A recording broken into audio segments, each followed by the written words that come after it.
banyak orang yang tidak tahu tentang kopi Cahaya itu sendiri. Jadi di mana sebetulnya ketika kita bicara tentang Cahaya, orang mengenal. Jadi semenjak tahun 2014 kami mulai mencoba mengolah kopi Cahaya, di mana pada saat itu kami didampingi oleh teman-teman SCF itu melakukan pelatihan pengolahan kopi, bagaimana saya bisa menghasilkan kopi yang baik, termasuk dari Mas Tejo sendiri. Mungkin lebih dekat lagi Pak. Pernah. Mungkin apa? Mungkin bisa lebih dekat biar lebih jelas. Putus-putus suaranya Pak. Mungkin bisa lebih dekat biar lebih jelas kedengarannya Pak. Silakan Pak Marsan.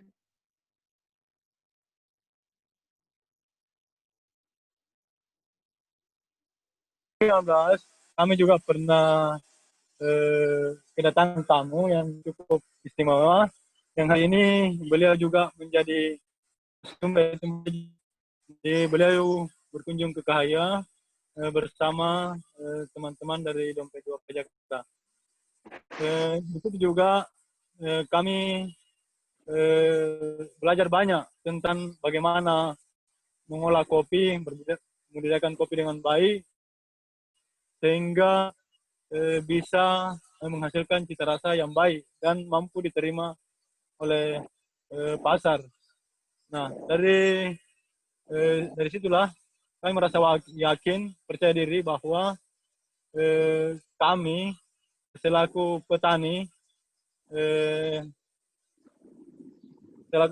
di kopi di Desa Cahaya yakin bahwa kami memiliki potensi alam yang cukup memadai, terutama di sektor perkopian. Untuk itulah kami mengajak teman-teman dan membentuk sebuah koperasi, dan di mana sampai saat ini masih memproduksi kopi, yaitu Kopi Cahaya, di mana banyak orang ketika berkunjung ke Kabupaten Bulukumba itu mencari oleh-oleh di Kopi Cahaya.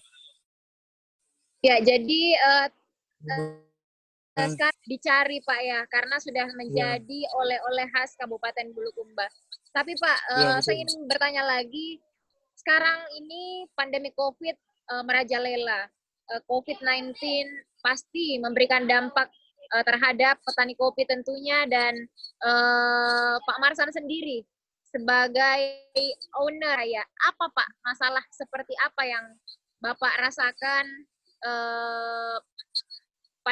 selama masa pandemi ini Pak? Ya, jadi yang kami rasakan tentunya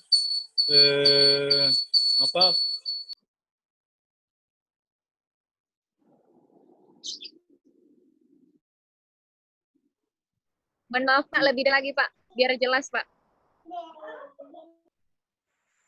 Ya, beda sebelum pandemi, jadi pandemi COVID-19 ini. Lebih dekat Pak ya, biar lebih jelas Pak suaranya Pak.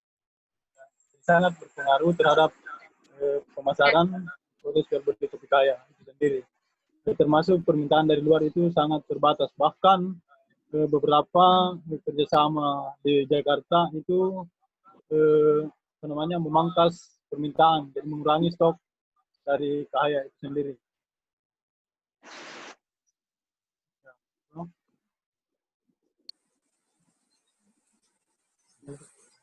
Ya, mungkin lebih dekat Pak Marsan. Ya, halo. Iya, makna kopi inklusi sendiri menurut Pak Marsan itu apa Pak Marsan? Selama kurang lebih berapa tahun ini teman-teman dari SCF program peduli mendampingi apa rasakan? Jadi selama pendampingan teman-teman dari SCF sendiri, yang kami rasakan itu tentunya banyak sekali perubahan-perubahan yang terjadi itu sendiri, khususnya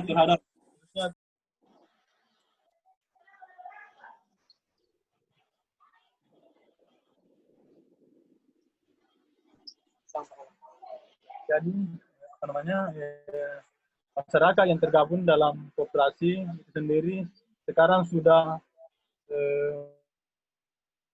menikmati harga bagus dibanding sebelumnya.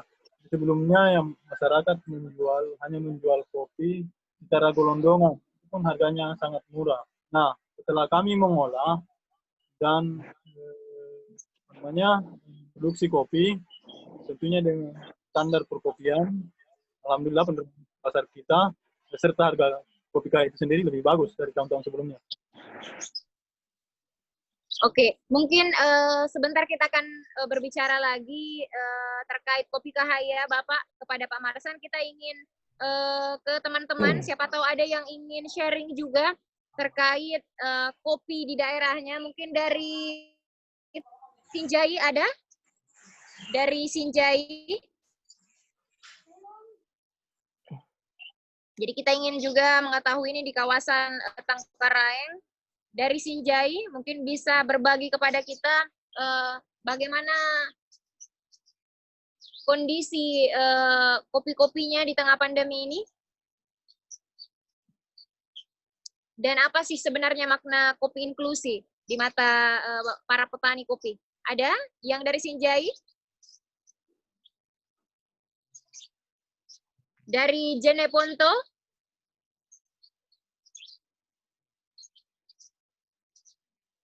Dari Goa?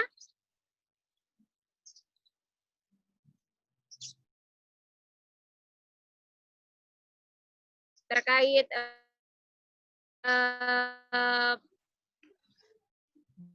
materi selanjutnya, kita ingin mendengarkan dulu dari teman-teman di para petani kopi kawasan Lompo Batang, Bawakaraeng.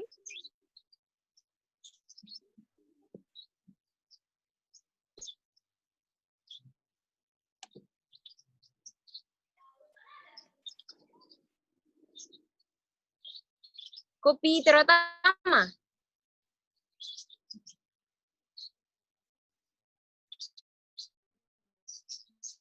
Halo, halo.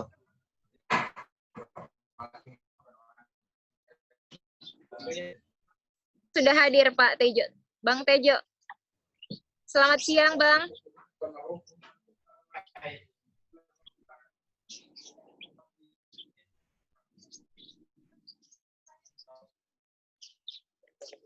Bang Tejo sudah bergabung bersama kita. Selamat siang.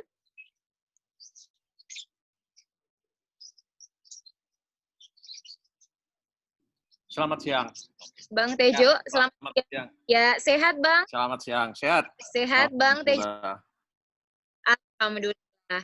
Tadi Bang Tejo kita sudah berbincang bersama Pak Marsan terkait bagaimana kopi di Desa Kahaya sekaligus masalah yang dihadapi, Bang. Dan ternyata memang yang paling penting kita bicarakan adalah akses pasar, Pak. Yeah. Mungkin kali ini kita ingin persilahkan dulu Bang Tejo, bagaimana sih ini dalam rangka mencari solusi akses pemasaran produk kopi para petani di tengah pandemi ini, Pak?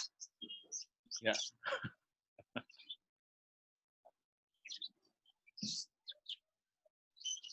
Oke, sambil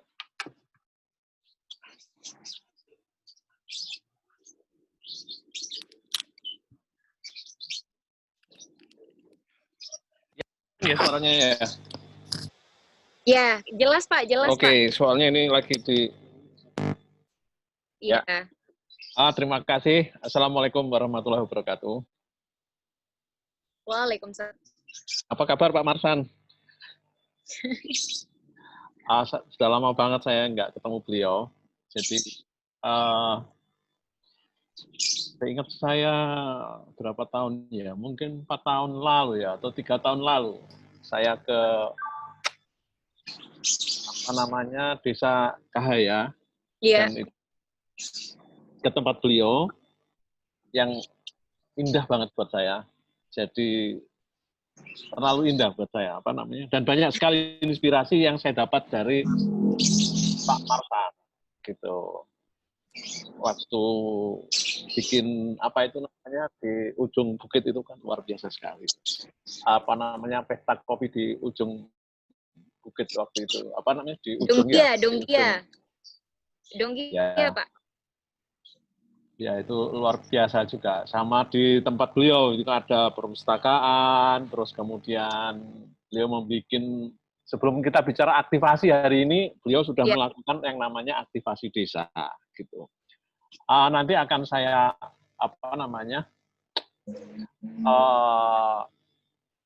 highlight lah istilahnya bagaimana sih yang disebut dengan aktivasi desa.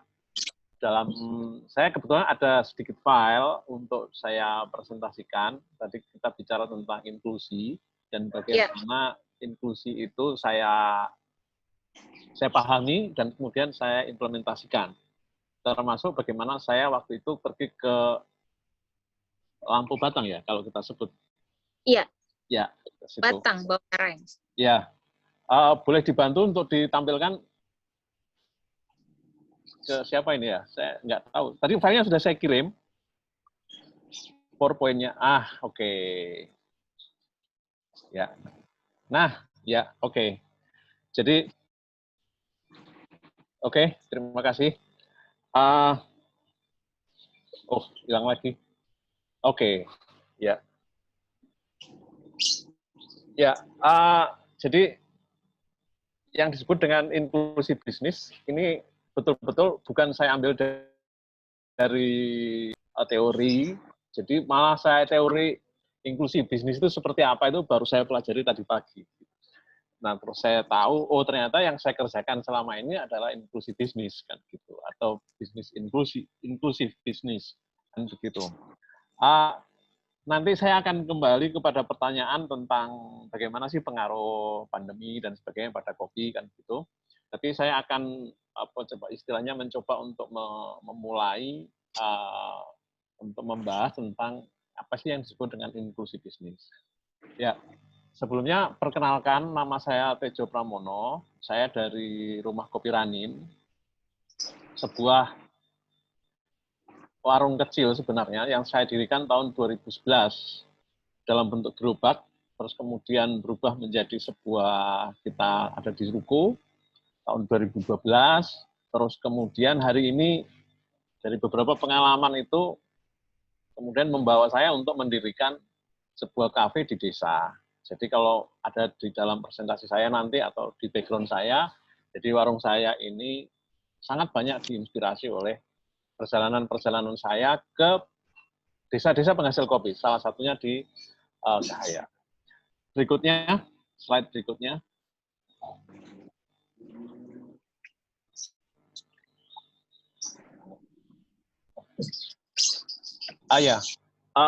Saya melihat ini saya pikir sebenarnya sudah pada diketahui semuanya bahwa pola konsumsi kopi di Indonesia ini bergeser ke arah yang lebih bagus. Jadi saya mengamati tahun 2012 saya membuat kedai kopi, terus kemudian hari ini apa yang terjadi kan konsumen lebih perhatian pada cita rasa. Jadi sekarang udah lumrah sekali orang datang ke kedai kopi terus kemudian bertanya single originnya apa kan gitu. Itu adalah pertanyaan yang sangat lumrah, dan kemudian kedai-kedai kopi itu berbicara tentang menawarkan single originnya apa. Jadi tidak pernah terjadi 5 tahun yang lalu atau sebelumnya orang datang ke kedai kopi menanyakan hal itu. Dan ini akan nanti berkembang lebih pesat lagi, semakin banyak kedai kopi yang menampilkan per single origin. Artinya asal-usul kopi itu sudah menjadi sebuah pertanyaan yang penting. Gitu. Dan saya yakin siapa yang mengenal Cahaya? Nah, hari ini orang udah bicara Cahaya di Jakarta kan. Sebuah desa yang jauh sekali kalau kita mau ke sana. Nah, artinya demand untuk itu tinggi sekali. Bukan hanya itu, tapi juga proses olah kopi. Gitu. Jadi orang kemudian datang ke barista, terus kemudian pada ngobrol tentang, Mas ini diolah secara semi-wash atau diolah secara natural nih, kan gitu. Jadi ada permintaan sampai ke lebih detail lagi pada proses olah kopi. Nah, sebelumnya belum terjadi. Nah, juga pergeseran positifnya adalah orang datang ke kafe, gitu. Jadi dan dia Jadi kopi bukan lagi diminum, tapi sudah dinikmati. Jadi kita harus cari suasana yang enak untuk menikmati kopi. Nah, itu adalah tren-tren positif, bahkan juga dibawa ke rumah kan gitu. Jadi kalau di rumahnya alat seduh kopinya nggak lengkap kan kayak gitu kan, oh belum orang kopi nih kan gitu. Nah, itu adalah beberapa hal-hal positif yang tidak bisa dibendung lagi. Gitu. Bahkan orang udah eksistensi dirinya, itu terus kemudian dinarasikan gitu loh, diceritakan. Diceritakan yang paling gampang kan secara visual, secara Instagram. Dia moto cangkirnya, terus kemudian dia bertutur, wah rasanya ini, dia foto bungkusnya, kan begitu. Nah, ini adalah tren-tren bagus yang selama ini sudah berjalan seperti itu.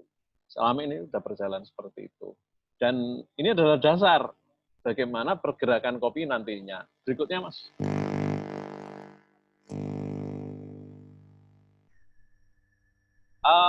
Jadi yang saya sampaikan tadi itu ada, saya bahkan membayangkan ini fase awal itu. Jadi demand untuk, jadi proses ini akan berkembang lebih besar lagi gitu, kepada kopi-kopi berkualitas. Dia tidak hanya niche market atau pasar yang sederhana, yang kecil, tapi dia akan menjangkau kalangan lebih luas lagi. Mungkin di kota-kota besar orang udah hari ini udah bicara kopi single origin. Nah, nanti ini akan berkembang ke desa, ke banyak tempat yang lain gitu. Jadi dia akan menjadi semacam lifestyle gitu. Nah, di sini yang menarik adalah permintaan kopi dari para petani itu menjadi lebih spesifik lagi. Spesifiknya hasil olahan dari petani itu adalah menjadi sebuah selling point yang luar biasa penting.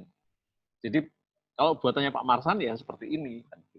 Jadi dia akan mendapatkan demand dari berbagai pihak yang memang adanya hanya di kopi itu. Di kopi Kahaya misalnya. Berikutnya.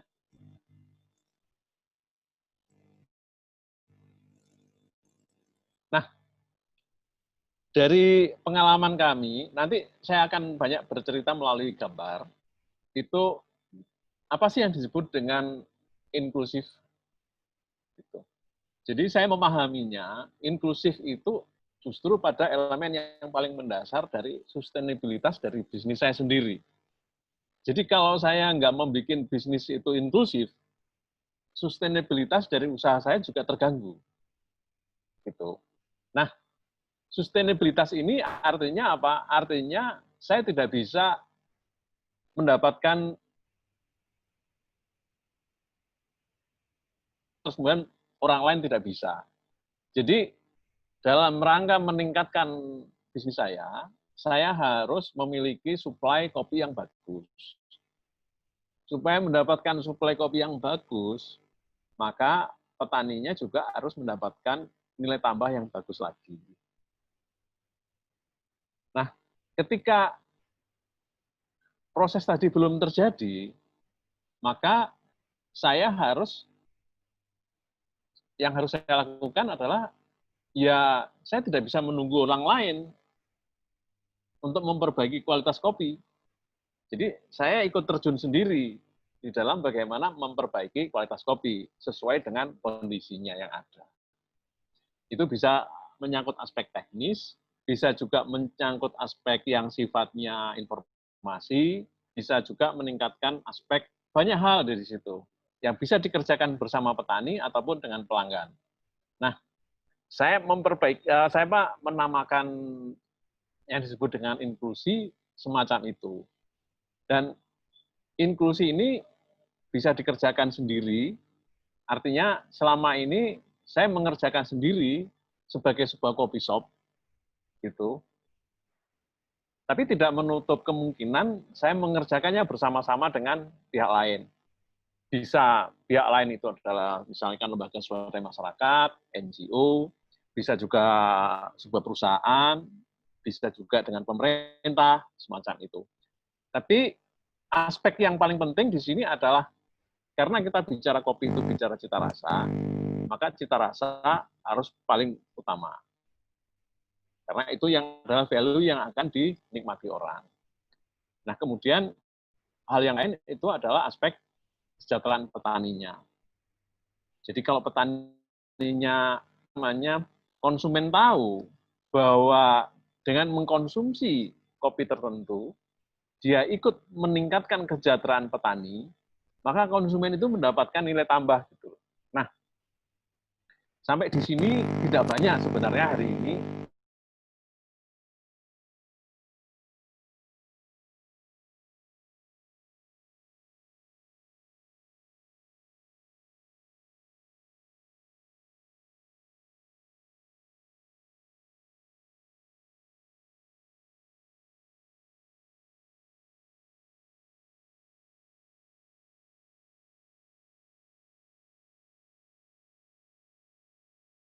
lalu gitu, di istana, dan itu sangat menjadi perhatian meskipun sampai hari ini juga proses ke sana kita masih menunggu pemerintah. Tapi saya berpikir kita tidak harus semuanya dikerjakan oleh pemerintah karena sebenarnya hal ini bisa dimungkinkan terjadi dengan inisiatif-inisiatif yang dilakukan oleh masyarakat. Berikutnya.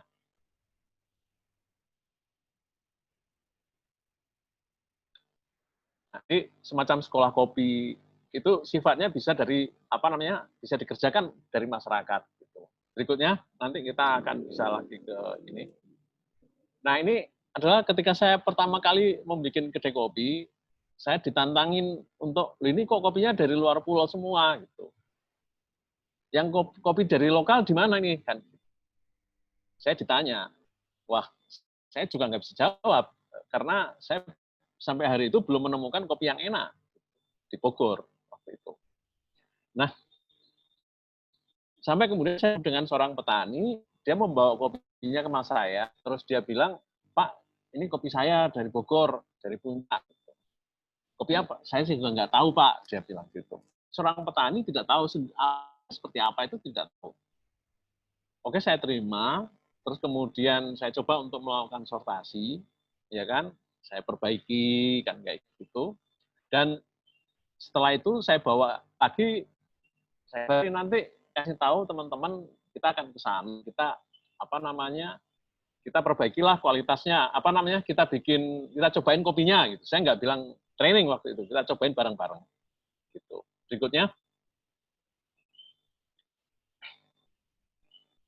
next. Nah, teman-teman yang bekerja untuk di kopi, sebelumnya satu slide sebelumnya lagi. Nah, mereka menanam kopi waktu itu belum sampai ngomong soal specialty, belum sampai ngomong soal bagaimana menghasilkan kopi terbaik, kopinya jadi mereka nggak tahu. Gitu. Nah, apa yang mereka lakukan adalah untuk mengkonservasi wilayah puncak waktu itu. Ya, jangan terjadi erosi, supaya jangan terjadi longsor karena pembangunan villa. Nah, seperti di gambar, coba ditunjukkan.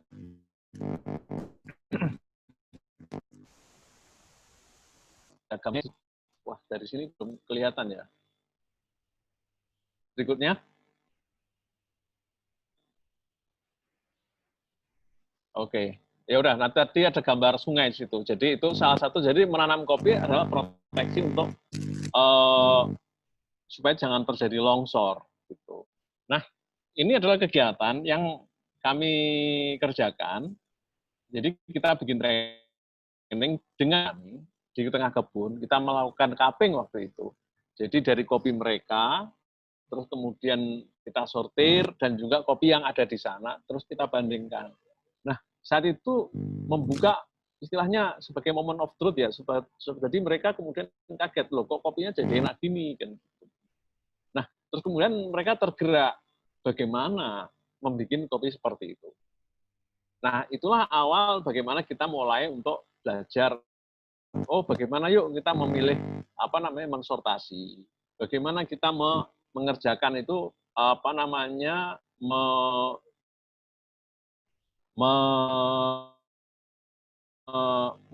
jadi prosesnya diperbaiki.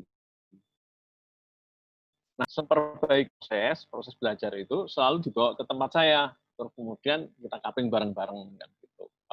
Catatannya apa? Bahkan kita juga mengcuppingnya itu bersama para pelanggan. Jadi kita ajak para pelanggan untuk ini terus memberikan testimoni. Jadi mereka sendiri tahu bagaimana respon pelanggan, terus kemudian mereka untuk belajar. Nah, ada hal menarik dari proses ini adalah, yang ini kemudian saya sendiri menemukannya di jalan, adalah kami bisa mendonasikan beberapa alat-alat sederhana itu kepada para petani untuk mempermudah pekerjaan mereka. Jadi artinya apa? Artinya bahwa pelanggan kopi itu sebenarnya adalah pihak yang sangat potensial untuk diajak bersama-sama memperbaiki kualitas kopi di ujung, di petani. Dan bisa dalam bentuk misalnya alat paper yang sederhana itu pun sudah sangat bermakna di desa. Gitu. Nah, upaya-upaya untuk melibatkan pelanggan, ya, terus kemudian bersama dengan para petani, ini kan selama ini yang seolah-olah petani itu jauh, gitu. Seolah-olah petani itu jauh. Nah, sebenarnya di hari ini tidak ada yang jauh, semua orang bisa WA, semua orang bisa lihat IG-nya, kan gitu, dan semua orang bisa tersambung. Nah, di sini yang saya anggap ada aspek penting bagaimana sih eksistensi sebuah kedai kopi. Nah, kegiatan kita bersama para petani, ya kan, kegiatan bagaimana kita memperbaiki kualitas kopi itu bisa menjadi satu narasi sendiri yang bisa kita share kepada para pelanggan kita. Jadi sejauh ini kami mengerjakannya seperti itu, yang disebut dengan inklusi dari pengalaman. Berikutnya.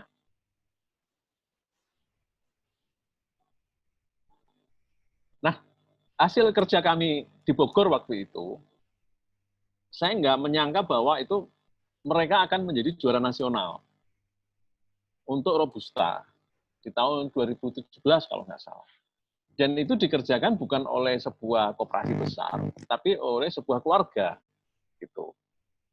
Nah, ini adalah saya menemukannya ini di jalan, waktu proses berjalan gitu loh. Jadi saya nggak kemudian memplanning dari awal bagaimana gitu, tapi itu berjalan, itu kemudian bisa memproses seperti itu. Nah, ini bagaimana terjadinya sebuah lonjakan dampak yang luar biasa dimiliki oleh para petani, yaitu pasti mengerek harga luar biasa, gitu. Termasuk membranding dan sebagainya. Nah, sekarang mereka sudah jalan sendiri jauh dengan berbagai macam fasilitas dan sebagainya. Berikutnya.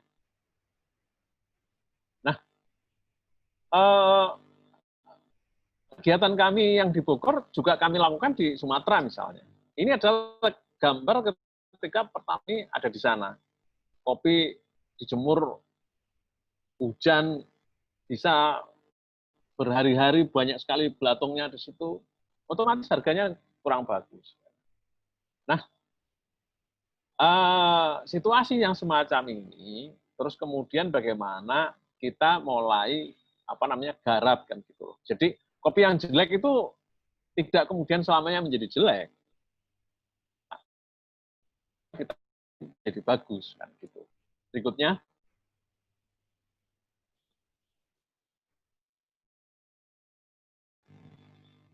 Next. Nah, ini adalah proses latihan. Nah, waktu itu ini didukung oleh salah satu perusahaan yang ada. Jadi ini program untuk para petani itu sendiri dengan perusahaan yang ada di sana. Kita hanya memfasilitasi aja proses belajarnya. Nah, mereka udah pelan-pelan untuk memproduksi kopi yang lebih bagus. Berikutnya.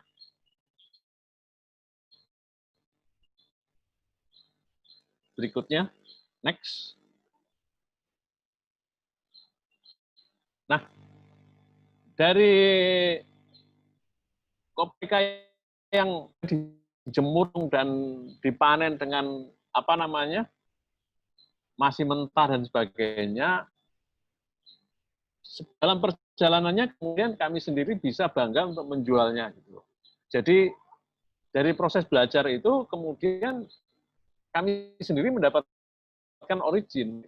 Kita nggak bisa ngomong yang misalkan apa namanya tahun sebelumnya karena hasil mereka sudah jauh lebih bagus dan kami sendiri bisa belajar untuk mempromosikannya gitu. Nah, ini kegiatan artinya saya dari sebuah warung kecil bisa berkolaborasi dengan para petani, bisa juga ada pihak lain yang dalam bentuk CSR yang kemudian mensupport sehingga itu terjadi gitu. Jadi produknya nyata, kualitasnya sudah terjamin, masyarakat senang kan gitu. Berikutnya.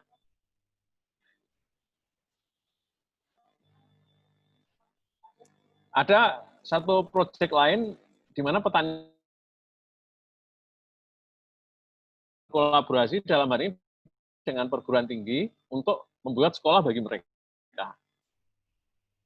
Nah, ini sudah mulai mendokumentasikan per microlot ya, jadi per kebun.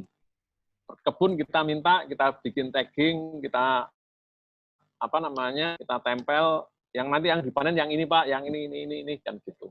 Nah, dengan proses semacam ini adalah upaya bagaimana untuk menjawab yang saya bilang di depan tadi bahwa bagaimana kita cita rasa itu ditingkatkan lagi, kemudian ini bisa dikerjakan oleh para petani.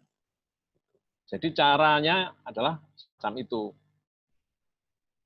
Itu proyek kami di Garut. Berikutnya, karena program inklusi ini bentuknya macam-macam. Nah, di Sumatera Utara, kita merancang bagaimana sebuah daerah, misalkan Sumatera Utara itu kan terkenal banget dengan produksi kopinya, salah satu yang terbesar di Indonesia Arabikanya.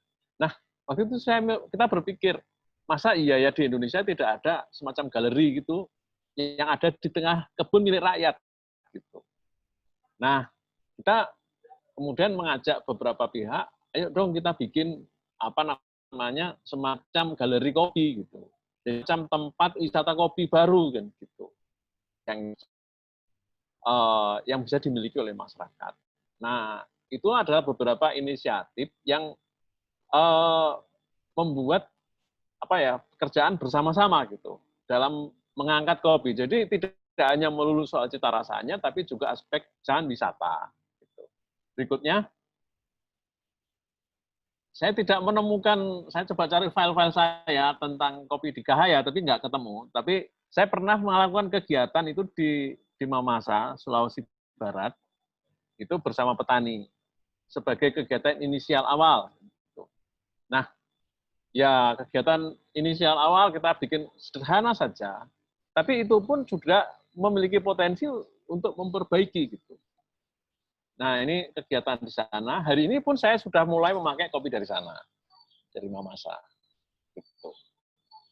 Nah, potensi untuk membuka akses itu besar sekali.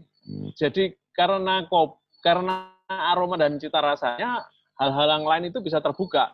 Misalkan fasilitas infrastruktur, kemudian potensi untuk wisata dan sebagainya nanti bisa terbuka dari perbaikan di kopi. Berikutnya,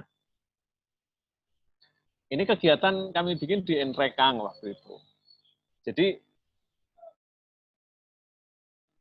tetap mencoba untuk, karena di level petani itu sangat jarang ya, paling tidak 3 tahun yang lalu itu mereka bisa menceritakan tentang mutu dari kopinya. Gitu.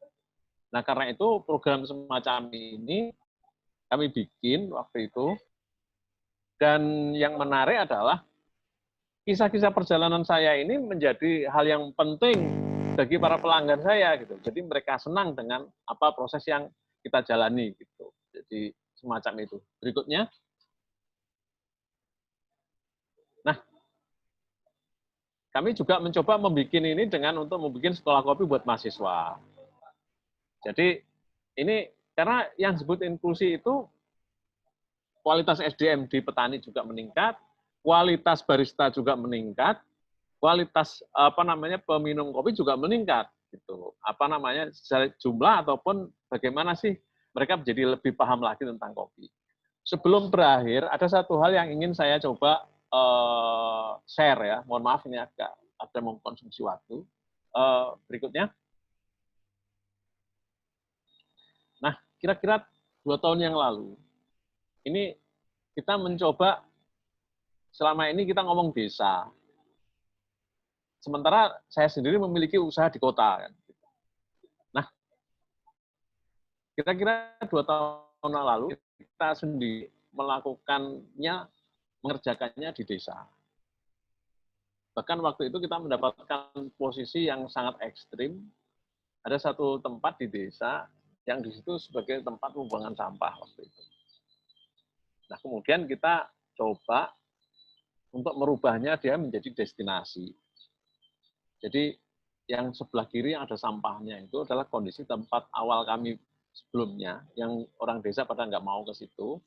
Kemudian kita coba menjadi destinasi untuk kopi. Gitu. Jadi kami ingin membuktikan bahwa sebenarnya kita bisa membuat namanya usaha. Kopi itu tidak hanya kafe itu harus di kota, di tempat ramai kan gitu. Jadi bagaimana membuat itu di desa gitu. Gitu. Nah, coba gambar berikutnya. Nah, ini adalah situasi yang ada di tempat kami hari ini. Tempat saya lagi bicara sekarang seperti ini. Nah, apa yang menginspirasi saya adalah perjalanan-perjalanan saya. Kan saya iri juga itu lihat Pak Marsan lebih bikin tempat yang bagus di sana kan kayak gitu. Nah, bagaimana mempraktekannya? Gitu. Memang tempat saya tidak sejauh di desa-desa lain, masih di Bogor, masih bisa dicapai 2 jam dari Jakarta kan gitu. Tapi saya tidak di kota gitu. Saya ada di desa, dan hal yang menarik buat saya adalah ternyata orang mau kok datang ke desa. Orang ingin merasakan kok hal yang otentik dari sebuah kedai kopi gitu. Jadi penampilan sebuah kedai kopi tidak harus yang sifatnya modern, yang sifatnya kean dan sebagainya. Boleh-boleh saja orang bikin itu. Tapi maksud saya adalah kita memiliki kesempatan kok untuk mengajak orang merasakan hal yang lain dari desa gitu loh.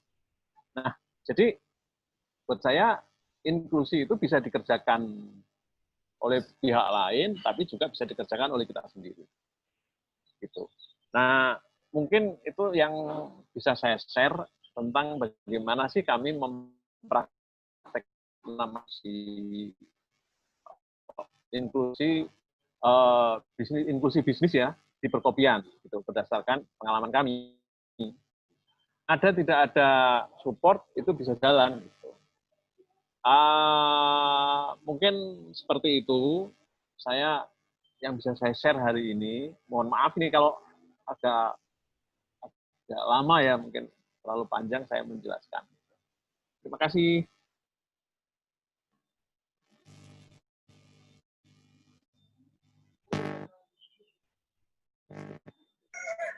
Terima kasih Bang Tejo, sangat inspiratif tadi. Kita sudah mendengarkan banyak hal-hal positif, dan tadi beberapa poin sempat disampaikan bahwa sebenarnya itu dari bagaimana cara mempertahankan cita rasa, aroma, dan dengan sendirinya pasti akses akan peluang pasar pun akan dengan sendirinya. Tetapi tetap pasti akan ada potensi dan resiko. Mungkin Bang Tejo sebentar kita akan buka sesi tanya jawab. Kita ingin menyapa dulu dari Bang Sius. Kita ingin mendengarkan cerita kopi Toratima. Bagaimana? Bang Sius? Ya. Ya, mungkin Bang Sius bisa cerita sedikit Bang tentang cerita kopi Toratima. Kita kasih kesempatan. Silakan Bang Sius. Ya, terima kasih atas kesempatan yang diberikan kepada saya. Ini suatu kemewahan sebenarnya yang bisa hadir dan berkomunikasi bertatap muka mengikuti ngobrol santai dengan teman-teman para petani-petani hebat di wilayah Sulawesi Selatan, di mana ini tempat kita berbagi pengalaman, sharing, dan apalagi yang narasumber kali ini adalah Pak Tejo yang luar biasa sekali presentasinya. Jadi pengen mengajak Pak Tejo nih ke dataran tinggi Pipikoro. Ya baik teman-teman, izinkan saya untuk memperkenalkan diri. Saya adalah Florentius dari Karsa Institute Palu. Kemudian juga sama dengan teman-teman di SCF, kami bermitra dengan kemitraan partnership di Jakarta lewat program Peduli. Nah, saya coba mau menceritakan sedikit pengalaman terkait dengan kopi yang ada di dataran tinggi Pipikoro, yang mungkin penyebutan kopi inklusif juga sama yang yang di wilayah Pipikoro, Kecamatan Pipikoro, Kabupaten Sigi. Nah, saya coba bercerita sedikit terkait dengan kopi Toratima. Nah, Toratima ini sendiri berasal dari pungut. Nah, Toratima ini kopi yang dipungut oleh para petani yang awalnya ini adalah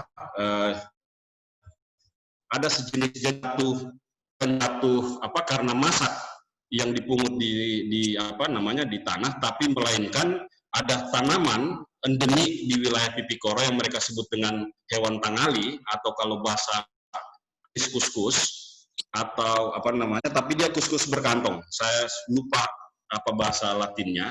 Nah, tapi di sana mereka mengatakan bahwa kopi yang jatuh dan dipungut yang habis dimakan oleh hewan kuskus ini, kuskus berkantong, yang mereka sebut adalah hewan tangali, itu yang mereka pungut.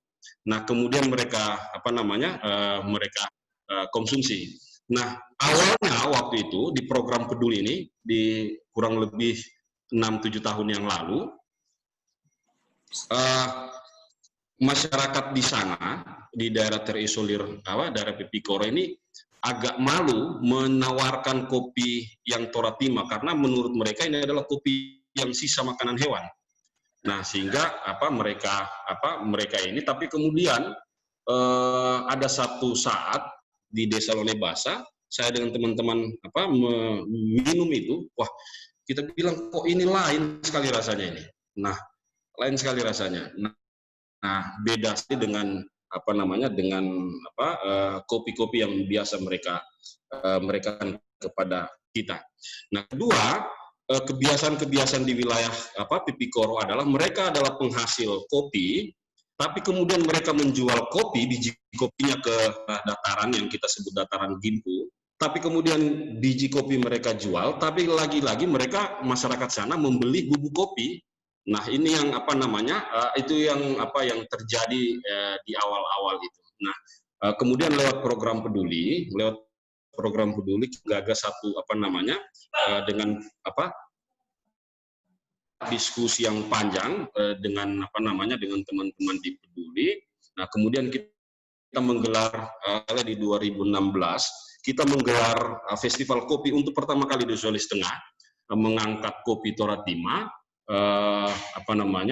dengan tagline waktu itu, dan teman-teman kemitraan juga membantu kita. Nah, ini yang menjadi luar biasa. Nah, awalnya masyarakat Pipikoro ini tidak punya lewat kopi inilah kepercayaan diri masyarakat Pipikoro itu naik. Dulu mereka ketika ditanya kalian orang apa, selalu mereka bilang kami orang Kulawi, padahal secara wilayah dan secara ini mereka beda dengan ini. Tapi karena Kulawi itu adalah di bagian ibu kota kecamatan, mereka enggan menyebut namanya sebagai orang Pipikoro. Nah, tapi dengan berkat dengan festival kopi, mulai memperkenalkan Toratima, kopi Toratima, sehingga perlahan-lahan masyarakat Pipikoro kemudian mulai merasa percaya bahwa ada sesuatu produk unggulan yang tidak dimiliki wilayah lain di Sulawesi Tengah. Nah, sekarang juga ketika di kalau bicara soal kopi Sigi, Kabupaten Sigi, pasti akan, kalau mau cari kopi enak adalah kopi Toratima. Nah, sampai saat ini Toratima satu-satunya produk yang bisa mengangkat masyarakat terisolir di sana. Nah, itu sekedar pengar. Nah, kemudian beberapa juga para SKPD, kemudian kalau keluar membawa oleh-oleh untuk teman-temannya itu adalah kopi Toratima. Nah, terkait dengan situasi pandemi saat ini memang ada persoalan yang timbul terkait dengan dari segi pemasaran. Nah, dulu harganya kopi Toratima sebelum kita intervensi dulu kopi biasa dan kopi Toratima itu dicampur saja. Nah, sehingga ketika petani menjual per kilonya khusus kopi, mereka kalau istilah di sana itu torahopi. Jadi memetik itu tidak petik siri merah. Jadi mereka yang kalau dia satu ada yang merah, ada yang hijau, ya sekali aja mereka petik sekalian. Nah, mereka bawa ke dataran Gimpu dan itu paling mahal dihargai 20.000 per kilo. Nah, dengan pendekatan-pendekatan yang dilakukan bersama-sama dengan teman-teman program peduli, terus juga kita banyak berdiskusi dengan teman-teman dari SCF. Nah, sekarang harga yang khusus Toratima itu sudah menembus di angka 50.000 per kilogram. Nah, itu untuk saat ini. Nah, tapi kalau di saat pandemi, apalagi di Sulawesi Tengah ini, semenjak terjadinya gempa, dulu kita membuka salah satu gerai gerai kopi di Bandara Mutiara Sisal Jufri. Nah, kemudian gempa, gerai kita hancur berantakan. Nah, sampai saat ini masih sementara diperbaiki. Nah, tapi kalau terkait dengan situasi pandemi ini, memang kita lagi kesulitan untuk mencari, karena rata-rata hampir semua kedai kopi yang dulu yang meminta pasokan dari kopi Toratima ini pada tutup semua di ini. Nah, cuma memang yang teman-teman dari luar, dari Jawa itu masih tetap memesan, tapi pesanannya mereka juga terbatas karena itu dipakai untuk keperluan pribadi, tapi tidak untuk kebutuhan yang besar. Nah, ini yang menjadi terkait dengan situasi yang terkini di wilayah dampingan kita terkait dengan kopi Toratima. Demikian Mbak, sekedar menyampaikan, tapi ini luar biasa sekali, ini menjadi inspirasi. Nah, saya juga pengen banyak juga bercerita dan kalau seandainya, karena ini wilayah kami adalah masih sulit signal di wilayah Pipikoro, kalau mendengar ini sangat disayangkan petani-petani kopi kita tidak mendengarkan atau tidak mengikuti webinar ini. Luar biasa webinar kali dan narasumbernya sangat menginspiratif. Ya, terima kasih Mbak. Cuma itu saja yang bisa saya sampaikan.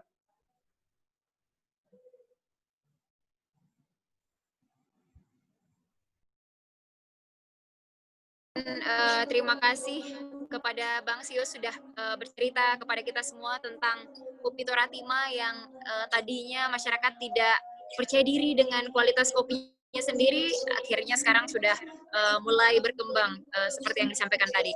Nah, mungkin saya ingin kembali ke Bang Tejo. Tadi kita sudah mendengarkan dari Pak Marsan juga, dari Upi tadi, Bang Sius juga, bahwa memang sampai saat ini memang kendala terbesar adalah di masa pandemi. Permintaan menurun dan juga pasti ini berdampak besar kepada petani. Nah, Bang Tejo mungkin bisa disampaikan kira-kira langkah konkret yang harus dilakukan ini dalam lebih mengakses pemasaran produk kopi itu seperti apa, Bang Tejo? Sebelum kita ke pertanyaan-pertanyaan yang sudah saya lihat ini, kita ke Bang Tejo dulu. Baik, terima kasih. Iya, Bang. Ya, tanggal 24 Maret lalu saya juga Ya. sudah menutup kedai saya. Jadi tidak satupun kayaknya yang nggak terkena oleh dampak dari pandemi ini. Gitu. Jadi kalau saya menutup kedai saya selama 2,5 bulan, kan berarti selama 2,5 bulan tidak ada pengunjung ke tempat saya. Gitu. Jadi sifatnya ini bukan hanya di kota, tapi juga nanti merembet ke desa gitu, sampai ke suplai kopinya. Gitu. Jadi saya juga nggak bisa, misalkan, wah bagaimana menjawab kebutuhan tentang kopi yang tidak terserap kan gitu untuk saat ini, karena saya sendiri tidak membuka kedai selama 2,5 bulan, hampir 3 bulan gitu, baru terbuka setelah masa-masa sekarang, itu pun dengan pembatasan kan gitu. Saya kemarin hanya mendeliver kopi-kopi literan kan gitu, diantar selama puasa, itu diantar ke rumah-rumah gitu. Jadi konsepnya dari orang datang tempat saya ke kedai saya berubah menjadi kedai yang mendatangi konsumen, gitu, mendatangi pelanggan gitu. Jadi baristanya naik motor terus kemudian mendatangi mengirim kopi-kopi itu ke tempat pelanggan. Jadi saya sendiri kalau ditanya belum tahu bagaimana solusi itu. Mitra-mitra saya para petani di Mandailing, di Papandayan Garut yang selama ini menjadi mitra bersama juga mengalami hal yang sama. Di Toba pun mengalami hal yang sama. Jadi ini sifatnya lebih tidak hanya nasional di Indonesia, tapi juga di internasional, karena tidak semua buyer yang ada di internasional juga membuka dan gitu, memerlukan gitu. Karena beberapa pelabuhan juga masih lockdown kan gitu. Mudah-mudahan sekarang sudah mulai terbuka gitu. Jadi untuk waktu yang sekarang itu situasinya ya memang masih sulit ya gitu. Tapi tidak berarti soal mutu kemudian kita turunkan gitu. Jadi kalau saya boleh usul untuk panenan kopi berkualitas tetap dipertahankan kan gitu, sehingga ada misalkan bulan Juli atau bulan Agustus nanti situasi membaik, ada potensi untuk kita masih memiliki kopi yang bagus kan gitu. Jadi memang situasinya agak sulit hari ini. Saya nggak bisa memberikan cerita yang misalkan optimis gitu loh, karena memang situasinya memang nggak semudah sebelumnya, gitu. Nggak semudah sebelumnya. Nah, sampai hari ini yang paling banyak kan masih dilakukan secara online. Jadi dikirim menggunakan ekspedisi untuk roasted bean. Nah, sebenarnya tidak menutup kemungkinan roasted bean yang dari daerah untuk bermain di level nasional. Karena kalau kita bicara roasted bean kan artinya ada kesempatan yang sama. Orang yang di Jakarta dan yang di daerah kan sama-sama dipakai ekspedisi. Jadi kalau ada potensi untuk mendapatkan market melalui online hari ini. Jadi tidak harus ke Jakarta atau ke Surabaya atau ke Bali, karena di tempat-tempat itu juga marketnya juga kecil kan gitu, karena bisnis offline-nya atau yang di kafe tidak ada. Bahkan yang dari daerah memiliki kesempatan untuk menjual yang lebih murah daripada yang dilakukan oleh roster-roster di Jakarta. Mungkin itu aja Mbak yang bisa saya share kalau soal bagaimana sih Pak pandemi ini. Ada yang saya bikin kemarin karena sifatnya untuk orang butuh daya tahan, kita bikin kemarin kopi dengan membuat mix house blend dengan latte dengan jahe gitu. Nah, kopi-kopi rempah jadi kopi yang sifat fungsional atau untuk imun booster kan gitu. bisa dengan apa namanya, dengan menggunakan rempah, jahe, kemudian kapulaga dan sebagainya. Itu potensial juga untuk apa namanya digarap di masa apa namanya situasi yang seperti sekarang ini. Karena orang butuh juga apa namanya sentimen untuk memerlukan imun booster kan kayak gitu, meningkatkan daya tahan tubuh. Mungkin itu kalau soal pandemi.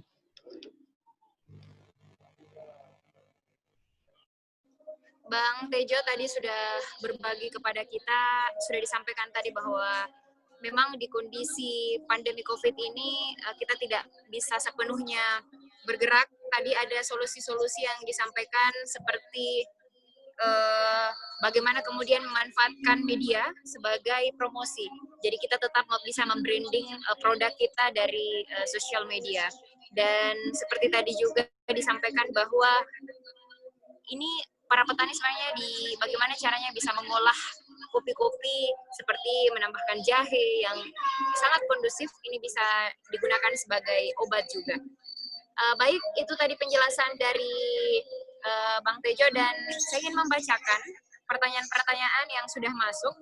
Ini yang pertama dari Mesak Tombe, Bapak Mesak Tombe, pertanyaannya adalah, apakah sudah kopi bersertifikat? Apakah sudah kopi bersertifikat organik di sekitar Lompo Batang? Dan apakah Pak Tejo sudah pernah berkunjung ke Kopi Toraja? Jadi ini pertanyaannya untuk Pak Tejo. Apakah sudah Pak kopi bersertifikat organik di sekitar Lompo Batang? Dan apakah Pak Tejo sudah pernah berkunjung ke Kopi Toraja? Ke Toraja? Ya. Ke soal apakah sudah bersertifikat atau belum saya tidak tahu yang di sana gitu. Mungkin Pak Marsan bisa membantu informasinya seperti apa gitu.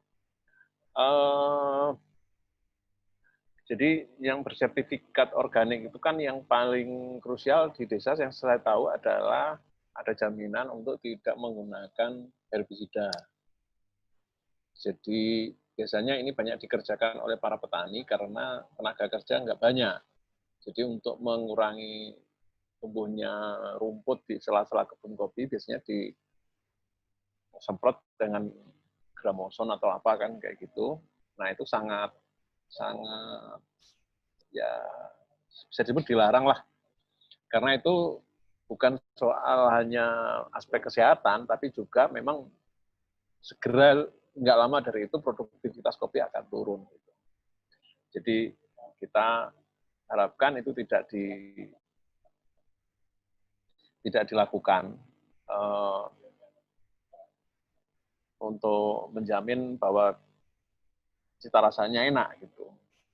Tapi kalau di Lampu Batang saya tidak tahu apakah sudah organik atau tidak kan gitu. Jadi salah satu indikasinya sebenarnya bisa dideteksi dari cita rasanya. Kalau yang banyak mengimplementasikan apa namanya pestisida kan nanti cita rasanya juga akan turun gitu. Jadi kopi kopi sekarang bukan dilihat dari fisiknya tapi dari cita rasanya gitu. Jadi kalau apa namanya banyak menggunakan pestisida ataupun tanamannya nggak tumbuh dengan bagus kan nanti cita rasanya juga akan kurang bagus. Kalau ke Toraja, alhamdulillah sudah. Itu kita ke Makale, kita ke Toraja, tapi belum secara intensif ke kebun ya. Ada beberapa mitra yang selama ini sudah menjadi mitra saya sejak awal saya membuat kafe ada di Enrekang. Jadi kita banyak kegiatan bahkan rutin. Ini lagi shipment dari sana juga dari di bawah dari Pasongken di Baraka terus kemudian naik lagi ke atas lagi sana itu Buntu Batu terus Latimojong ya di sana di bawah Latimojong. Saya pernah ke sana dan itu menjadi apa namanya mitra yang sangat baik, udah lama banget itu. Kita bahkan lagi mendorong bagaimana produknya selain kopi yaitu beras mandoti itu bisa kami masak di sini gitu. Jadi salah satu yang menarik buat kami adalah juga kami ingin menghadirkan makanan itu dari potensi-potensi yang ada tradisional gitu. Sekaligus ini menjawab pertanyaan dari, saya lihat di teks itu pertanyaan dari Rinto ya, Rinto tentang komoditas dari adat ya. Ya, komoditas masyarakat adat gitu. Jadi itu sangat potensial banget gitu. Jadi bukan hanya kopi tapi juga komoditas-komoditas yang lain gitu. Jadi potensinya ada gitu. Dan orang responnya bagus banget gitu. Kayak saya kemarin itu menghadirkan masakan dari dari Mandailing, dari Tapanuli Selatan. Jadi petani ngirim ke saya tidak hanya kopi, tapi juga misalkan yang jadi mengirimkan kopi. Jadi bisnis kita itu tidak hanya kopi akhirnya gitu loh. Jadi ada bisnis-bisnis pertanian yang lain yang bisa ikut berjalan bersama dengan bisnis kopi gitu. Salah satunya adalah bisnis pangan-pangan tradisional yang tidak ada di, misalnya kalau saya posisinya di Jabodetabek, yang itu tidak mungkin ada gitu. Nah itu bahkan mungkin itu Mbak yang bisa saya share.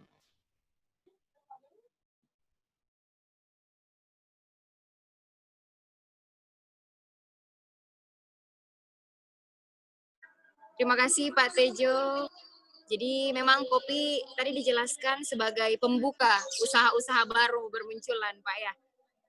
Jadi memberikan inspirasi baru. Tadi juga terima kasih Pak Tejo sudah memberikan inovasi lagi bahwa sebenarnya menikmati kopi itu di mana saja, kapan saja, dan dengan siapa saja. Baik, mungkin pertanyaan yang tadi saya persilahkan kepada Pak Marsan untuk menjawab. Ini terkait apakah sudah Pak kopi bersertifikat organik di sekitar Lompo Batang, dan ini juga ada pertanyaan juga bahwa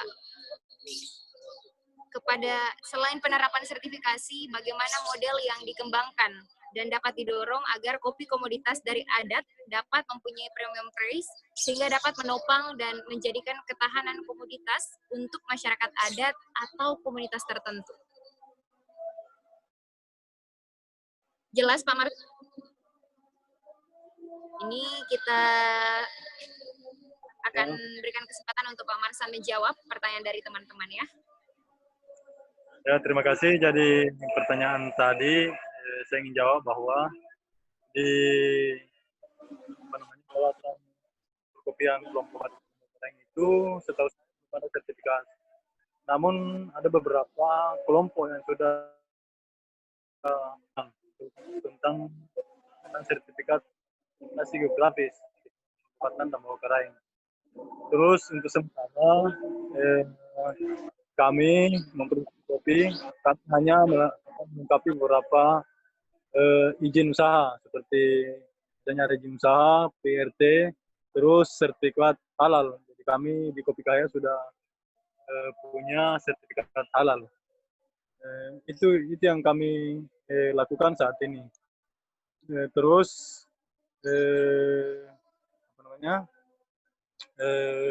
kami sendiri di Kahaya juga ada festival. Jadi ada festival Senandung Kopi Kahaya di mana kami diselenggarakan setiap tahun. Dan saat ini beberapa tahun yang lalu sudah masuk dalam kalender festival festival PINI sih. Terus beberapa petani di Desa Kahaya mulai mencoba mengolah kopi dengan dengan petik merah, di mana karena saat ini harga anjlok di saat pandemi corona ini. Dan tentunya kami juga sangat berterima kasih kepada Mas Tejo Pramono, di mana beliau sudah berbagi ilmu kepada kami, dan di mana ilmu dari beliau kami terapkan saat ini untuk bergelut di bidang perkopian. Terima kasih.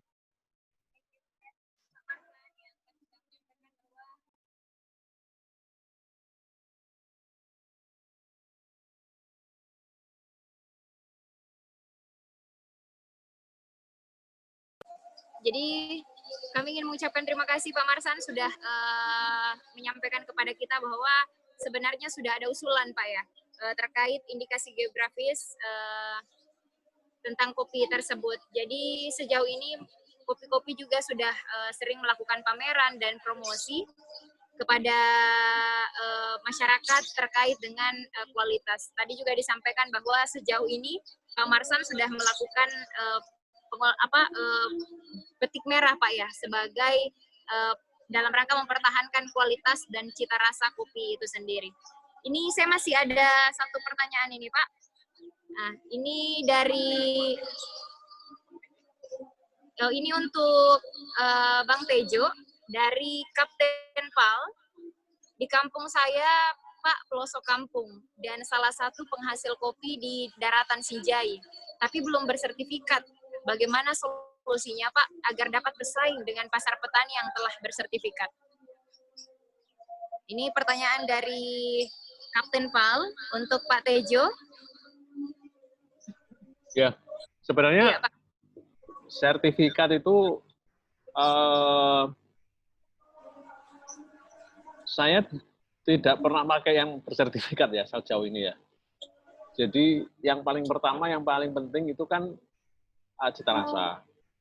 Itu pula yang kemudian kita selalu sharing bersama para petani itu cita rasa. Jadi kalau saya boleh sharing, saya memulai training itu selalu dengan cita rasa. Membuka, karena kebanyakan para petani tidak minum kopinya sendiri, ataupun minum kopinya sendiri yang belum, yang misalkan roastingnya sudah terlalu gelap atau kemudian gosong dan sebagainya. Nah, kita ingin membuat kesan bagaimana sih kalau kopi dari para petani itu betul-betul diolah yang benar gitu. Jadi kita sudah sortasi, kemudian kita roasting dengan benar kan gitu, terus kemudian kita bawa bersama petani. Nah, biasanya para petani setelah dia tahu bagaimana enaknya kopi mereka sendiri, kemudian mereka akan tergerak bagaimana memprosesnya. Gitu. Jadi itulah cara kami untuk memberikan training bersama para petani. Jadi menjawab pertanyaan dari Kapten Pal tadi adalah saya nggak bisa menjawab bahwa saya akan membeli kan gitu. Saya tidak bisa. Kalau mau boleh misalnya silahkan kirimkan sampel kopinya, ya nggak usah banyak-banyak, maksimal 1 kilo aja green bean-nya. Terus kemudian nanti setelah sampai di sini, itu kan kita lihat nih, kualitasnya seperti apa, mutu fisiknya. Nah, apabila diperlukan perbaikan, biasanya kami akan sortasi, terus kemudian kita sangrai, terus kemudian kita lakukan uji cita rasa. Nah, hasil dari uji cita rasa ataupun dari sortasi, nanti kami foto, terus kemudian rekomendasi-rekomendasi apa dalam proses, itu biasanya akan saya kirimkan balik kepada para petaninya, kan gitu. Nah, cara ini, kalau kita ngomong dalam tema kita tentang inklusi sosial, sebenarnya udah masuk dalam apa yang disebut dengan inklusi sosial gitu. Jadi bagaimana sih meningkatkan kualitas bersama-sama kan gitu. Yang bagaimana sih supaya petani tahu oh kualitas seperti apa sih yang bisa diterima oleh konsumen kan gitu. Nah, adapun kami juga membuatnya itu untuk para konsumen, artinya konsumen pun pada setiap hari Sabtu kita ajak untuk mencicipi. Karena mereka kan juga pengen tahu bagaimana sih rasanya kopi dari, misalkan waktu itu saya dapat sampel dari Higli. Saya coba, wah ternyata responnya bagus banget di konsumen gitu. Saya dapat sampel kopi dari Sulawesi Tengah waktu itu, dari Napu. Ternyata bagus banget kan gitu. Jadi kesempatan-kesempatan itu selalu ada gitu. Jadi kalau misalkan tadi dari Sinjai ingin dicoba, bisa aja dikirimkan sampelnya, nanti kemudian kami akan bisa memberikan respon balik berupa profil cita rasanya seperti apa sih kopi-kopi itu. Nah, kami mencoba untuk mendokumentasikan cita rasa kopi itu. Kita ini baru kita bikin ini sekarang ini untuk, jadi kan cita rasa kopi setiap daerah itu kan sama berbeda-beda ya. Jadi kami bikin ini namanya, kalau orang di perkopian tahu namanya ini taste and flavor wheel kan gitu. Nah, dengan cara ini kami ingin mengajak para penggemar kopi untuk tahu bagaimana sih cita rasa dari kopi yang dikonsumsinya gitu. Nah, proses pembuatan semacam ini itu kan sebenarnya ini loh cita rasa kopinya kan gitu. Nah, kami mau bagaimana kisah tentang terceh kopi sampai ke meja atau ke cangkir itu bisa mereka baca gitu. Jadi kisahnya itu kan terus kami tuliskan, kapan kami ketemu mereka, trainingnya bagaimana, nama petaninya siapa, kan gitu. Jadi hari ini orang tidak hanya tahu tentang cita rasa kopinya, tapi juga baiknya dia bisa menjadi namanya taste teller gitu loh. Jadi dia bisa bercerita tentang cita rasa kopinya, bahkan dia bisa bercerita tentang dari mana sih asal kopi itu berasal. Gitu. Jadi kalau menurut saya ke depan itu yang akan akan perlu untuk dikerjakan, termasuk bagaimana cerita-cerita dari desa, bagaimana sih itu misalkan bagaimana sih kopi menjadi program untuk meningkatkan kesejahteraan masyarakat, bagaimana untuk konservasi hutan, bagaimana, nah itu narasi-narasi tadi perlu disampaikan gitu. Dan itu hari ini bisa menjadi bagian kalau kita promosi misalkan melalui toko online ya. Jadi toko online kan bisa diakses oleh siapapun dari manapun. Nah itu informasi-informasi tadi bisa di-sharing gitu. Mungkin itu.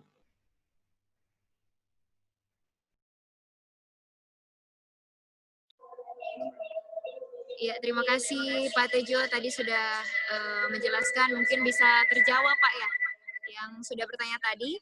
Dan tadi sekilas Pak Tejo menyampaikan bahwa bagaimana kopi bisa sampai menjadi secangkir kopi itu tidak hanya sekedar diminum, tetapi mampu dinikmati dan disuarakan. Bagaimana cita rasa dari kopi itu sendiri. Dan sebentar kita akan mendengar juga, memberikan kesempatan juga kepada Mas Sani dari Kemitraan Jakarta untuk menjelaskan atau berbagi kepada kita tentang kopi inklusif. Pak Sani.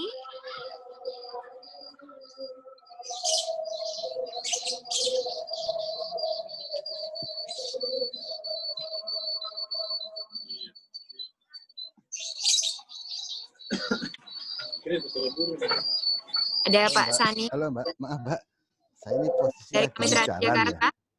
Iya. Halo. Ya, silakan Pak. Aduh, ini saya posisi kebetulan lagi di jalan. Jadi yang tadi disampaikan oleh para narasumber dan juga dari Karsa tadi, sebenarnya yang kita tawarkan sebenarnya kopi itu kan menjadi media ya. Bagaimana kopi itu menjadi interaksi antara masyarakat, baik masyarakat yang tadi disebutkan ada di kota dengan di desa. Jadi relasi itu yang kita ingin lihat. Nah, selama ini orang masyarakat yang termarginalkan itu merasa tidak punya kebanggaan atas apa yang mereka miliki. Saya ingat waktu dulu ke teman-teman Karsa tahun 2013-an itu mereka malu akan kopinya yang mereka sajikan pada tamu. Jadi mereka lebih senang dengan kopi saset yang kemudian disuguhkan kepada tamu dibandingkan kopi produk mereka sendiri yang ada di kebun mereka. Nah ini memang proses agak panjang ketika bicara inklusi adalah katanya dengan penerimaan. Jadi memang yang perlu hati-hati di sini adalah ketika kopi itu kemudian menjadi produk yang menghasilkan nilai ekonomi, tapi apakah produk itu kemudian menjadi nilai atau kebanggaan dari para masyarakat yang selama ini termarginalkan, misalkan masyarakat adat. Kalau kopinya laku dijual, hasilnya bagus, tapi masyarakat yang produksi kopi tidak memiliki kebanggaan dan tidak menerima manfaat, itu menurut saya akan jadi hal yang sama aja dengan yang lain, tidak ada proses inklusinya di situ. Kali kopi itu kemudian dikemas, dijual, ada keuntungan, share keuntungan terjadi, warga atau komunitas yang ada di desa itu kemudian bangga akan produknya, dan kemudian menjadi viral istilahnya, nanti sampai menjadi dibawa oleh Pemda dan sebagainya. Ini menurut saya menjadi gerakan yang bagaimana inklusi sosial itu terjadi. Jadi sekali lagi bahwa proses inklusi baik kebijakan itu juga yang perlu diperhatikan adalah sisi penerimaan sosial antar masyarakatnya. Saya juga akan menjadi suatu pertanyaan, misalkan Kopi Toraja. Apakah Kopi Toraja itu menjadi kebanggaannya warga Toraja, atau kemudian menjadi kebanggaannya warga seluruh Sulawesi Selatan, atau menjadi kebanggaannya orang Indonesia? Kalau ini kemudian hanya dimiliki eksklusif oleh Toraja saja, itu juga nggak terjadi inklusi sosial. Tapi bagi orang yang kemudian selama ini termarginalkan, kemudian menjadi kebanggaan, itu harusnya direspon dengan baik. Nah, membangun kesetaraan, keseimbangan, terus saling menghargai, itu sebenarnya yang ingin kita dorong melalui inklusi sosial. Itu Mbak kira-kira yang saya sampaikan di sini Mbak. Mohon maaf ini sambil jalan saya masalahnya. Ya.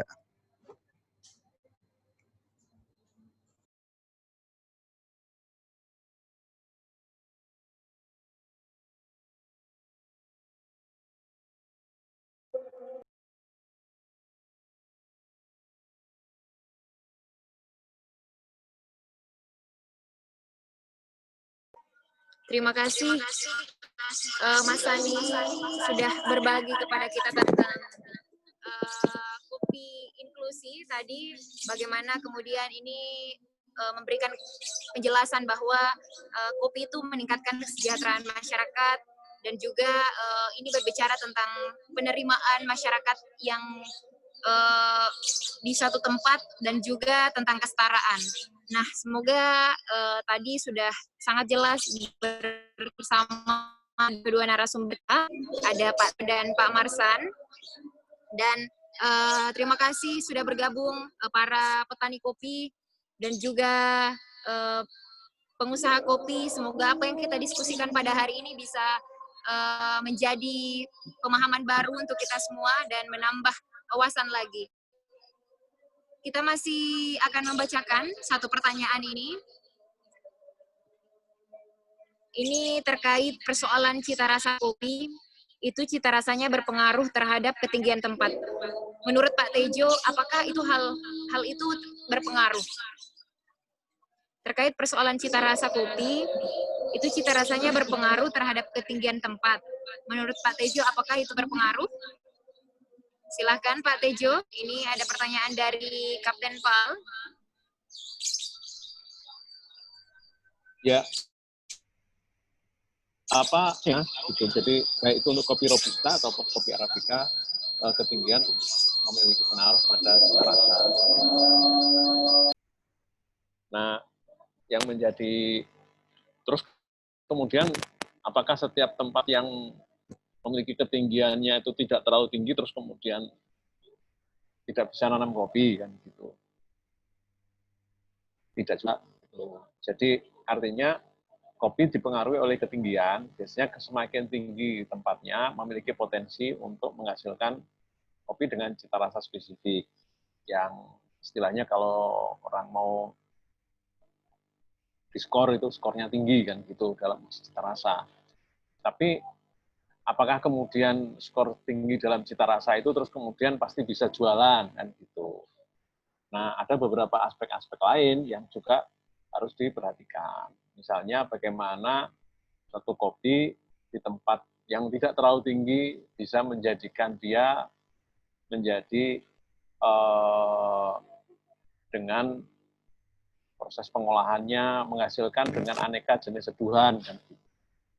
Baik itu di dengan rempah, ataupun bisa dibikin dengan menggunakan misalkan susu, ataupun dikombinasi dengan minuman-minuman yang lain. Nah, ini merupakan satu potensi yang luar biasa juga. Jadi tidak selalu terus kemudian kita kalau lokasinya tidak terlalu tinggi terus kemudian kita patah semangat gitu, kan tidak seperti itu juga. Karena banyak hal lain yang bisa dikerjakan. Contoh sebagai, saya sering mengambil cerita yang ekstrim, di seluruh dunia itu orang minum espresso dan cappuccino. Padahal di Italia tidak ada kebun. Nah, artinya gimana negara seperti Italia ternyata bisa membuat bisnis yang dimensinya internasional kan gitu. Padahal dia nggak punya kopi gitu. Yang negara-negara memiliki kopi tidak mampu melakukannya. Jadi itu salah satu contohnya. Gitu. Jadi tetap ada kemungkinan potensi besar yang bisa kita kerjakan meskipun kopinya tidak memiliki tempat dengan ketinggian yang istimewa. Mungkin itu kalau kita bicara tentang faktor elevasi ya.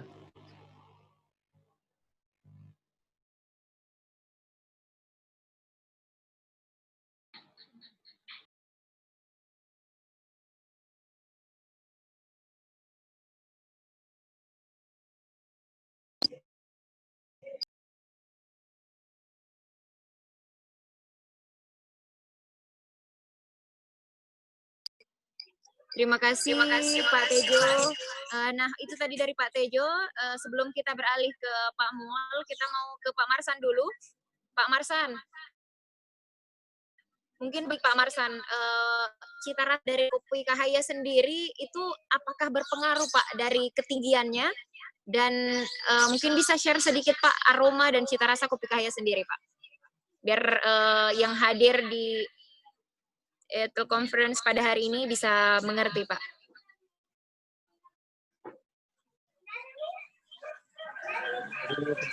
Jadi terima kasih. Saya tambahkan sedikit dari Mas Tejo. Teman kami di Kopi Kahaya, faktor ketinggian tempat itu memang sangat berpengaruh. Jadi ada beberapa tempat di Desa Kahaya itu kami coba cupping bersama dengan teman dari Kopi Api. Ternyata memang itu karakter cita rasa kopi itu sendiri berbeda-beda meskipun berada dalam satu tempat ya itu sendiri. Misalnya dari ketinggian 900 sampai 1600. Itu memang karakter itu kopi memang sangat bagus di ketinggian 1600 karena selain ketinggian tempat memang kopi Arabica menurut beberapa teori itu memang sangat bagus di ketinggian tempat. Terus pengalaman kami selanjutnya yang kami amati di lapangan itu memang kopi yang berada di ketinggian 1000 ke atas itu memang memiliki penuaan yang sangat lambat. Jadi memang betul-betul matang. Beda di ketinggian rendah. Jadi memang agak cepat matang meskipun pembungaan sama. Itu pengalaman kami di Kopi Kahaya. Terima kasih. Saya tambahkan soal cita rasa sendiri Kopi Kahaya itu berapa teman-teman perkopian yang sudah mengcupping Kopi Kahaya itu menghasilkan cita rasa ada flower, bunga, terus jagung rebus, kayu manis, kemudian karakternya lebih dominan. Itu yang terus karamel. Itu juga pernah di-cupping di pusat penelitian kopi dan kakao, di mana yang cupping Bapak Insinyur Yusanto. Demikian tambahan dari kami. Terima kasih. Ya, terima kasih Pak Marsan. Jadi memang banyak cita rasa dan aroma yang ada di Kopi Kahaya sendiri, dan saya percaya bahwa memang kopi tidak pernah dusta atas nama rasa, dan paling nikmat kalau kita nikmati di tempatnya langsung.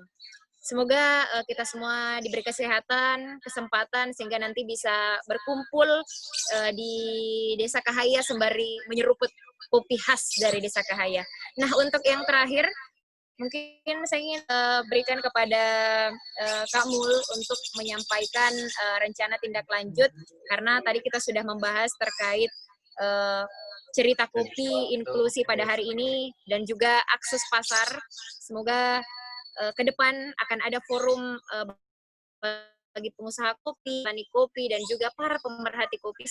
Kita tetap satu jejaring untuk membicarakan terkait kopi. Untuk itu langsung saja saya serahkan ke Kak Mul untuk membahas tentang rencana tindak lanjut ke depan. Baik,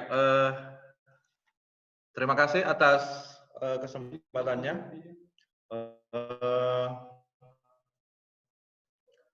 Sebelum berakhir sesi diskusi ini, sesi ngobrol kopi inklusi ini, kami ingin menawarkan kepada para peserta, pelaku pasar, petani kopi, kemudian petani kopi dan owner kopi. Saya juga mengajak Bang Tejo untuk bergabung lanjut.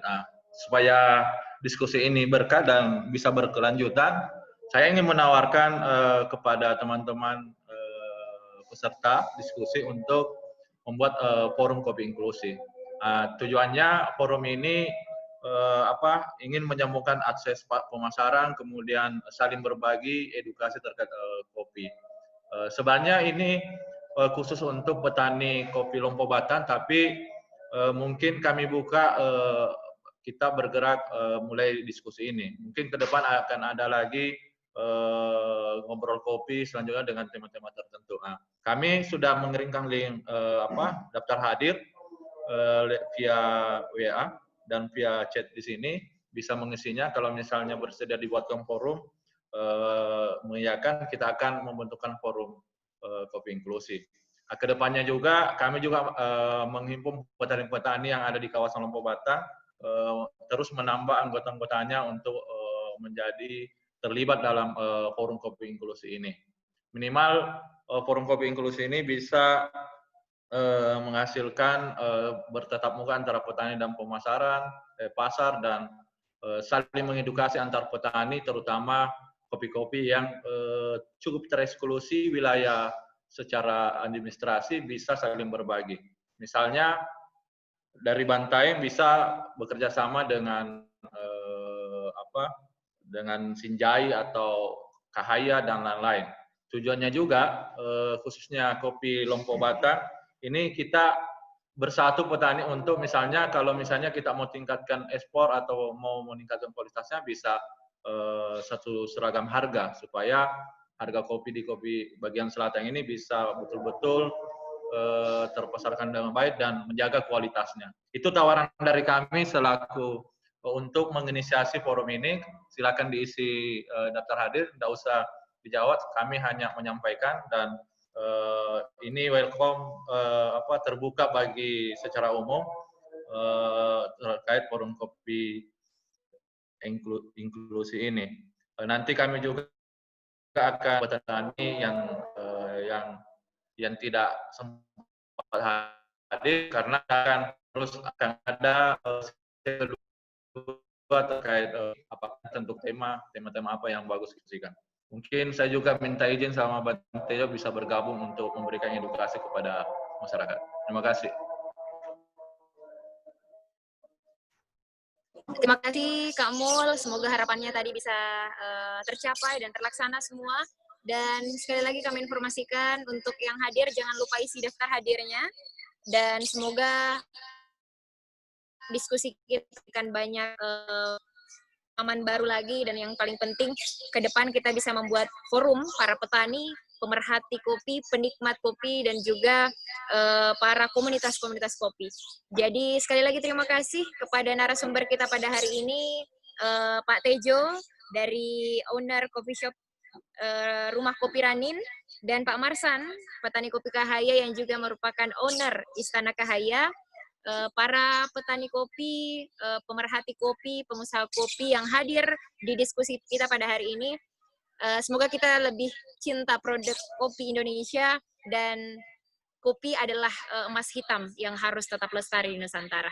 Sekian dari saya. Assalamualaikum warahmatullahi wabarakatuh.